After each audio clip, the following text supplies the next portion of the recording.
over its body other than the face itself.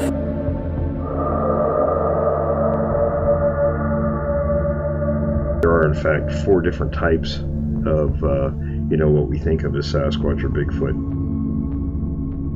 Very wide, pronounced nose. There was also a very ominous odor. Phase 1 is to identify opportunities. I walked into a small clearing in less than 10-15 feet away from this enormous creature, and it scared the living hell out of me.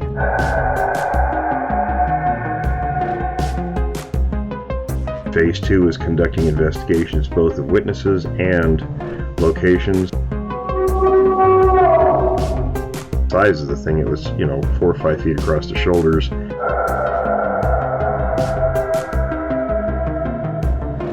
Phase 3 is profiling research areas, what's there, how they move, feeding, things like that.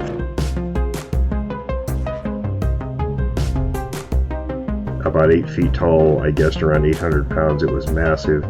I had no idea that anything like that existed.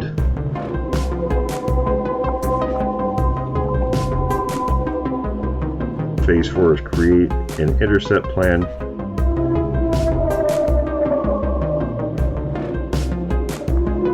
I decided to shoot in the air to see if maybe it would scare it off. Phase 5 is the intercept and resolve the issue phase. It didn't do anything, didn't react, and then I heard a noise from my right rear, and from out behind some brush come another one, walked over by the first one. That's when I decided to do what the dog did. I took off running. Welcome to Witness of the Unknown.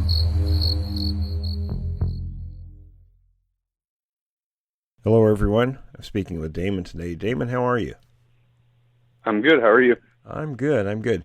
Well, listen, I'm interested in hearing what you have to say. Tell me what happened. Well, leading up to the incident, we're here in South Pierce County, Washington, up in some logging roads that we frequented. Me and my buddy, actually 2 buddies, but one of the buddies had a truck that me and him would always go up in the hills and just have fun, go shoot guns, just try different trails, a little bit of exploring in the area. And this day there was another guy with us, one of my other friends. He came up with us, and we were just kind of driving around, exploring, going down new roads. There was one road I'd never been down, and I asked my buddy to go that way.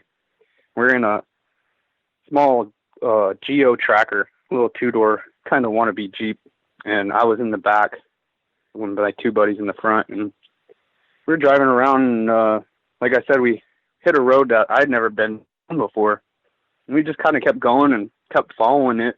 There's a clear-cut area probably about a mile in, and we took a left and then kind of jogged up around this clear-cut and back into some older growth trees, and started to get real thick, and the road was kind of like almost like a hollow, like kind of like almost like a tunnel, the way that the small alders and the small brush will grow into the road.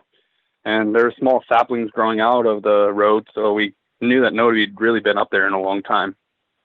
And we kind of just, trudged through this, and we came to an opening. It was just basically like a cul-de-sac in the middle of these big trees.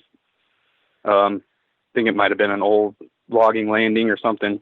Wouldn't make a whole lot of sense with it being high trees, maybe a turnaround. It was like basically like a cul-de-sac, about the same size as a neighborhood cul-de-sac, and just trees on all sides. And I asked my buddy to get out so I could, take a leak there. I get out, and my buddies are inside the truck, listen to the radio, and I hear this sound that sounds like a whistle. And it sounds almost exactly like a gym whistle or a referee whistle or like a police whistle, like that distinct sound of a whistle that has a beat in it when you blow it. And it sounded like it was coming off in the distance. I don't know. I would say my guesstimate would be between 500 and 1,000 yards. It was pretty far away, but it was definitely distinct. And so I told my friends to turn off the car, and they kind of like, yeah, whatever. And I'm like, no, seriously, it sounds like somebody's in trouble. And what we thought it was, they ended up cutting off the the rig and getting out, and they heard it too, and it was like that whistle, and we were thinking, wow, it must be like there must be somebody hurt.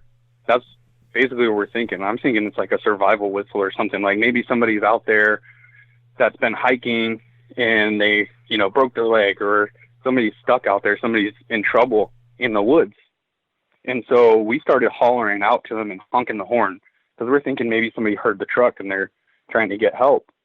So we started hollering, honking the horn, and the whistle kind of stopped for a little bit. We stopped and just listened, trying to see if we could hear anybody hollering back for us or anything. And it stopped for a couple minutes, and we heard it come from a different way. In the area that we were in, like this cul-de-sac type circle area, like a turnaround area, on one side of us to the east was just basically straight up in the woods, real thick woods. And to the west would be downhill with real thick woods. And you could tell kind of that we might be up on a hill, because to the south you could see some sunlight through the trees a little bit. So when we heard the second whistle, it come from like basically up the hill from us, and it sounded like it was about half as close. And this was only maybe 5 minutes after we heard the first couple whistles. So we thought maybe somebody was coming to us, and we started making noise and stuff and trying to get people's attention, whoever it was, and we didn't hear it again. And we started hearing, a few minutes later, we started hearing some strange bird sounds that I've never heard before. And they weren't like the gym whistle. They were like, I don't know, almost like some strange bird calls, but they were much closer. This is like within 10 minutes of us stopping, maybe. We're starting to hear these bird sounds, and they start coming from different areas around us, like maybe 50, 100 yards in the woods. We hear this one, and we hear another one on the other side of us, maybe 100 yards in. And then it started to be like we would hear one, and then we would start hearing things like sticks and bushes like cracking, like something's walking. You're making these strange noises. Like, I couldn't tell what it was. Like, it almost sounded like an elk bugle. They're making like multiple weird sounds, but a lot of it was all high pitch or whistles. But some of it, like, I'm trying to think in my head, like maybe it's an elk, And my buddy, he's a hunter. He knows. He's like, no, that's no elk. But it sounded big. Whatever was walking in the woods was cracking, large branches. Unless it was cracking it on purpose, it was very big. So we started to get scared. By the end of it, there was probably 2 or 3 of these things around us. And my friends were really kind of scared once it started getting close, and we heard that it was basically surrounding us, because one would whistle, and it would be like an upward inflection whistle, like, and you would hear something move on another side, and then you'd hear something else go like a downward inflection whistle. And I mean, my friends got scared when it started getting close. I was thinking weird stuff. I started like wood knocking on a tree. My buddies had a rifle and a shotgun. All I had was an axe handle. I really wanted to see what this thing was, but my friends were getting really sketched out. So, once it got really close, we ended up leaving. And for a long time, I tried looking it up. I tried looking up Bigfoot whistles, what whistles in the area. I've looked up all kinds of different animal calls, and I couldn't find anything that sounds like that gym whistle. And I couldn't, this was like 10 years ago, I think, maybe 9 years ago. I want to say it was 2009, 2010. And there wasn't that much Sasquatch stuff around as far as like in the media. There was stuff on TV, but there wasn't a lot of reports that I could find to go through to find out that these things make whistle sounds, and that they're as smart or close to as smart as people are. For the longest time, I was convinced that it was people that live in the woods, either like people that just decided maybe like to just, leave society and go live in the woods, or possibly maybe tribes, like native tribes that didn't want to, conform to our type of civilization. They're just living out there. Some of my friends all really suggested that it was just people out there growing or making drugs, but I don't understand why they would want to draw attention to themselves unless they were after us for what we had, our truck or whatever goods we may have. But, after a long time and hearing more reports that, unless, I don't know. I don't know what it was. I can't say that it was a Bigfoot, but from all the different stories I've heard, that really sounds like their type of, their type of behavior. It's interesting on 2 points. The first one is native peoples. That was what they always said about these things, particularly in the Northwest. When you look at all their the ceremonial masks that they carved, the ones with the pursed, whistling lips represent these creatures. So that's the first point. The second point is, before you and I started recording, we were talking, and the place you described isn't very far from the place I investigated back in 1980 where the 2 elk were dismembered. So there is a history of these things being in that particular area. Right. Yeah, that report that I had read about that area that you researched before really opened my eyes to the fact that there is stuff going on in that area. And I'm sure that other people are having weird things go on too. We've had little things go on since then.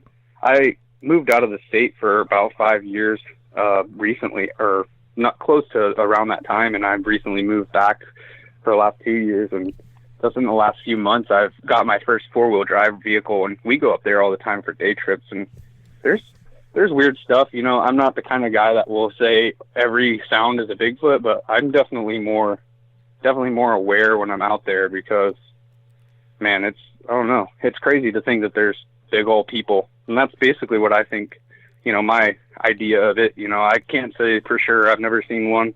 I don't know they exist, but my idea is that these things are big old people that live in the woods.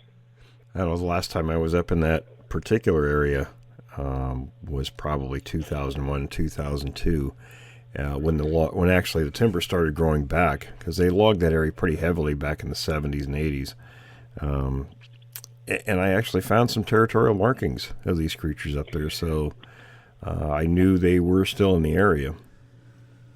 Yeah, it's kind of crazy. We've heard some weird stuff out there. There's been a few times last summer we were out in a creek near the bottom of that area, and there's a really cool waterfall that we go swimming in, and we heard sounded like basically like people like jibber jabbering in the like way up at the top. We're kind of in like this gorge. You got to go down about 200 feet, real steep, but to get down to the creek. But we heard some weird stuff like jibber jabbering. There was one time we were having a fire out there, and there's a nice little valley between us and a little lake that's at the bottom, and we were hearing basically, like I said, like talking. A lot of the time it sounded like female voices. Didn't hear anything real deep, but almost like bad coyote calls. Right. And when back in the early 70s, when the Puyallup Screamer events were going on, that's what was being recorded there. In fact, the locals, they did some recording of the sounds, and when people first hear it, you say, "Oh, that's coyote." But then they knew that. They went out and recorded known coyotes, and when you compared the two recordings, they were very different from one another. Well, the funny thing too about that is because my friend that this happened with, his wife is actually a Puyallup native, and she's told us basically her own personal belief is that like these things are basically like spirits. They're shapeshifters. They're not a real thing. Mm-hmm. But she had suggested, "Oh, that's just a coyote," and we listened to it and we're like, "Is that a coyote?" And she was like, "I don't know. It sounds like a weird coyote." And we're all like, basically saying the same thing. Like, yeah, I guess it could be, but it doesn't just one. Like, they're not howling. It's not like a pack of coyotes out there howling. Right. And to be honest, this area, I've never heard coyotes out there. There's cats all over. I know I've seen lots of large, big cat tracks up there, and lots of bear scat, and of course elk and deer tracks. A lot of elk. There's big herd of elk that's out there. Oh yeah. But they're huge. But I mean, we've never heard coyotes out there. I only hear coyotes, when I'm closer to the city. I grew up not too far from Graham, basically the end of South Hill there. basically the south part of South Hill near the landfill. Yeah, right. I know what you're talking about. Yeah. And we heard coyotes out there all the time. I mean, most of the places I've lived, I've heard coyotes, and I never heard just one coyote jibber-jabbering or two, you know, making weird calls. Yeah, it's usually a pack. Yeah. But, yeah, I mean, there's my friend, we were back there one day, and we were driving in an area that we go shoot a lot, and we were going down this road, and there are a bunch of little offshoots to their left and right, and we drove by, and I can't put too much significance to this, but it was kind of strange. We were driving down to another spot, and off one of the offshoots, I just happened to be glancing out the passenger side of the rig there, and I'm like, dang, that's a big tree. Like, there's kind of like just a road that went maybe 50 yards down and just stopped a little grassy area. It looked like there was a big old tree right there. It was just the sun had been hitting it perfect. And you know those real old trees that are like, 4 or 5 foot across. Oh, yeah. And it's kind of rare to see those in that area, because this area where we're at, it can't be maybe 30 years of growth. Right. Like, there was spots back there. That area used to have some really huge timber in it. Yeah, I mean, maybe there are some left, too. But I was just like, that's a big tree. Well, on our way back up that same road, probably, I don't know, it was close to that, maybe a few hundred yards past that tree that I'd seen, or the offshoot with the tree, sounded like my buddy closed the door on the rig, and I was like, oh, you had your door open? He's like, no, something hit my door. I'm like, don't mess with me, man. Like, really, what, you have your door open? He's like, no, dude. And we stopped for a second, and he looked out, and there's a big branch. Didn't seem like we ran over it. We had just been through there. He claims that something hit his door, like something was thrown or something hit his door. It was kind of weird. Like I said, I can't put too much, into that. There's not a whole lot of significance, but it was kind of strange. Yeah, a friend of mine and I experienced something similar to that a few years back here in Northern California. He took me up to the place where he had seen one of these things on a number of times near the home he used to live in. And we did find some fresh sign in there, which is, not something you normally find. A lot of people think, well, you can go out and just find evidence of these things, but it's actually quite rare. But on this occasion, we actually did. And as we were leaving the area, a branch hit his truck, and we stopped and tried to figure out what it was, and we weren't close to where something would fall. And we were on pavement, so the truck didn't run over something and hit the truck. So it was a head scratcher for sure. We didn't know what it was. We looked around, we didn't see any sign of anything, but the question was still open. Yeah. Yeah, I mean, we used to have stuff stalk us in the woods when I was a kid. Growing up around that South Hill area, we used to go in the woods, and I mean, it wasn't real thick woods, but it kind of, at the time when I was growing up, about probably 15, 20 years ago, there was a lot of development going on, but not everything was made. So there was still a lot of trees between, basically there's like a little valley where that landfill is that goes towards Ording. Right. Kind of gets deeper. There's a big dip in there, and we used to play back there all the time. We'd run around with our, BB guns and our camo and stuff, thinking we were cool. But we were always in the woods having fires and playing. There were many times where you heard stuff, and I always just attributed it to cats, because growing up, we had lots of pictures of people who were taking pictures in their backyards of mountain lions, and there was a couple pictures of them at the school, but usually it was in the middle of the night or days off during the snow, stuff like that. Like, I never thought that they were really a danger. I've still never had an encounter with a cat. I've had them around me. I've found their tracks in my camp, and found their tracks following my tracks in the snow after walking a mile in the snow a couple weeks ago. That was nice to see the next day. Oh, hey, kitty was following us. Well, it's interesting. Again, I don't know if you heard the interview. I did a 4-part interview with Rebecca, and she lived very close to that area and had a number of experiences in there. So they were still around that area. Yeah, I'm surprised. One of my buddies said, he swears still to this day that he's seen one. We had something following us in the woods, and we got freaked out. As soon as we got out of the woods, we booked it. We started running back towards our houses. But I mean, he said he's seen something, and I never really believed him. The guy's I'm not saying he's uncredible. When we were kids, he was a very intelligent guy. He knew a lot. He was way smart for his age, but I never really believed him. Now now thinking about it and seeing, all these different reports, there could have been many times that they were around and curious, but I've still never seen one. I don't know if I want to. No, I a lot of people, I get that from a lot of people. They want to see one and bear all this enthusiasm, and I tell them, be careful what you wish for. You might not want to have that encounter.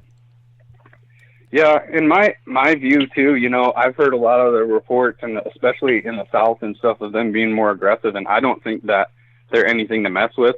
But I do think that if they're out there, they could get you anytime they wanted to. So I think that for the most part, if you're not messing with them, they're not going to mess with you. I think that they could be within a couple, tens of yards of you, and you would never know it. Right, that's true. Yeah, it's like any apex predator. It's not something to mess around with. You basically just steer clear of them and don't mess around with them. Yes. There was some stuff that happened in Tennessee. I can't attribute it to, definitely Sasquatch, but there was some stories in the Montgomery Bell area in Tennessee, and we stayed out there for a couple weeks camping. And there's a lot of stories that are, that area dates back a lot longer than out west. And there's some stories of a local thing called, they call it the White Screamer, and some people say it was a banshee, some people say it's a ghost. It's kind of just like an urban legend of the area. Mm-hmm. But a lot of the reports of it are basically of a white Bigfoot. A lot of the 1800 reports were of werewolves, and they actually have a place called Werewolf Springs in this park. And we heard some really weird sounds out there, and I can't attribute it to Sasquatch, but I don't know. I don't know all the calls and stuff of different animals. They have bobcats, they have owls. They have like 3 or 4 different types of owls in the area. But we heard some stuff in the middle of the night that sounded like a cross between a wolf and a chimp screaming, basically, like this sounds that I've never heard before, just gnarly. And I know that cats can make some crazy sounds, but I don't think that a lynx has the kind of capacity to make the sounds that we were hearing. I don't know. I don't want to attribute anything, like I said, again, to something that I don't know what it was. Sure. But it was bone-chilling screams that we heard. There's some weird foxes down there, though. We heard basically monkey chatter. It sounded like chimps in the woods. Come to find out, it's red fox. A red fox can make all kinds of crazy noises, and it will scream like a woman, getting stabbed or something. It's crazy. Right. So.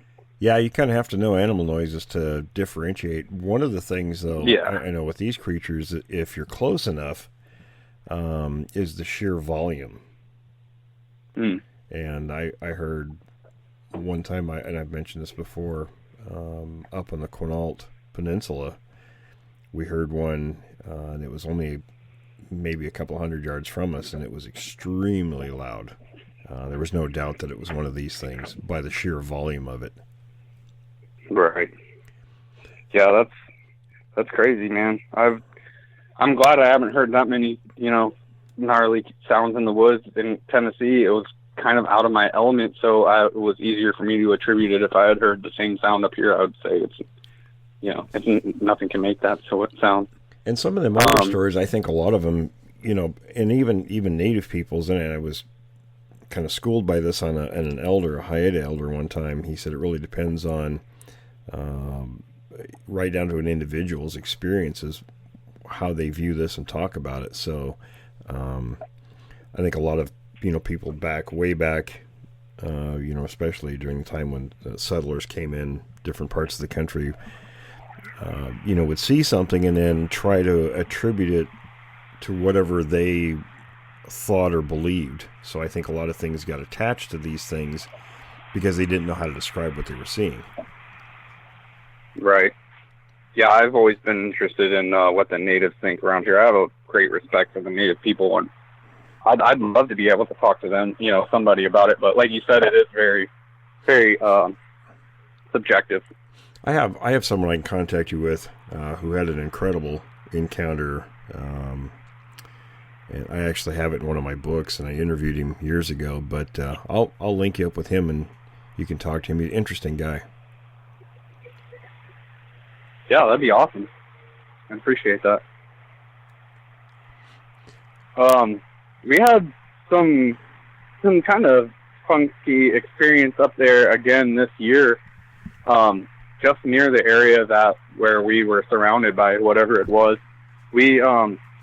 I didn't have a truck, but we were going up in the same buddy's truck last year and asked him if he wanted to try to go to that spot, since we haven't been up there in so long. It's been, almost 10 years. And we went up trying to go there, and there's the road that was overgrown before. There was a clear cut, I had said before we got into the tall stand of trees. That's all regrowth now, probably 15 foot high. And so the road, even getting up there, is all overgrown so much that we didn't even realize it was a road. Like, you have to kind of pull in and see, like, basically you're driving through boughs. But we went up there and we didn't see the road, but we found all kinds of crazy stuff. And there's a lot of people that can go up there. I mean, basically you could get up there in a Subaru if you took it slow, Basically any vehicle, when it's dry, you could get up there. There's some big potholes that would hang up a car, but if you're determined. But we went up there looking for the spot where it was. We wanted to go see if it was really there, because we couldn't remember after so many years. We looked on Google Maps, and I basically tracked down where it has to be. And we went up there, and we found a bunch of, like, girls' clothes and stuff in the area. And, like, weird campsite. Like, it was just a bunch of abandoned stuff. Mm-hmm. And there was, like, clothes strewn out up the road past where we should have turned off to go to the old spot. But we went past that area, and there's a bunch more clothes and just people's stuff up there. And I'm like, what the heck? Who did this? It looked like, honestly, we were thinking it looked like a murder scene. Like, somebody pushed somebody's car over the cliff, where somebody was hurt out there. And let me ask you. Yeah, it was crazy. Was it stuff that would belong to a camp, or was it just random kind of items? It was stuff that, like, somebody that was living in their car would have, like, just clothes. There was, like, some gel pens. It was obviously a girl's stuff, and we were thinking of a young girl, because the clothes were pretty small. We were really worried. Right. It wasn't really a campsite. It was more just, like, you could tell that there had been a fire there recently and all this stuff. And we found there was, like, a planner, like a notebook diary thing. It had basically what do you call it? Like a calendar and a planner and, like, a diary in it, and some, like, adult coloring book stuff. And we found this girl's writing, and it was really scary. It was only from, like, a week before, but luckily there was contact information in there. And I was so scared, man. I thought that we'd come across, like somebody was murdered or somebody was taken, abducted. Was anybody ended up getting a hold of the girl on Facebook. What was that? Was anybody reported missing up there? No, luckily no. But that's the thing that scared me, is this was literally, like, as a crow flies, like a quarter mile from where we were surrounded by things. So we were scared. I don't know if you know anything about, like, a lot of, like, the missing 411 books or anything like that, all these, strange disappearances that happen. I don't know how much and how embellished that stuff is, but, I mean, people definitely go missing. I know plenty of my own material in that aspect. Do you? Yeah. Should really probably read some of your books, man. But anyways, we did end up following the contact information, and the girl got a hold of me. It was okay, but we found a lot of just random stuff up there. We found a camp before. There's socks and shoes, boots there. There's a collapsed tent, stuff like somebody had just up and dipped out in the middle of the night. But that's not really rare up there. I don't know if people are on drugs and they go out there and they just don't want their stuff, or if people are out there and they're scared and they just leave. Yeah, it's hard telling. I mean, some people just, they take stuff up and just leave it. It's really hard telling. Yeah. Yeah, it's really sad, too, because the air is so beautiful, but it is what it is. Well, very interesting. Did you have anything else, or do you want to ask me anything? Not necessarily. Honestly, listening to you, there's a lot of times where, I'm at work listening to you or some of the other shows, and I want to ask some questions. The only thing really I touched on, that we had kind of touched on before we started recording, basically, if you know any, good researchers up here, if you come up here at any time, it would be cool to show you the area, because I think that I think that it's still pretty active. It's a very remote area where we went. There's probably about 5 miles square of between logging roads in the area, and it just goes straight up onto a couple of mountains just near where we're at. And on the other side of that mountain, maybe as a crow flies a half a mile, but hundreds, maybe 1,000 feet up in elevation on the other side, it's just like a sheer cliff that goes down. I mean, between there and like Mowich Lake, there's really not a whole lot out there, Yeah, absolutely. Yeah, I have some people I'll put in touch with you. Cool. Well, all right. It's been awesome talking to you. Did you have any more questions for me? Not at the moment, but I will be in touch, and we'll get somebody up there to look at that area. All right, cool. Well, you take care. All right. Well, listen, I appreciate you talking to me. Yeah, of course, man. I love the show, and keep up the work. All right. Thank you. Keep in touch. I will. Thanks. Bye. Thanks, everyone, for joining me this week. Be sure to tune in again next week as we explore another account from a witness of the unknown.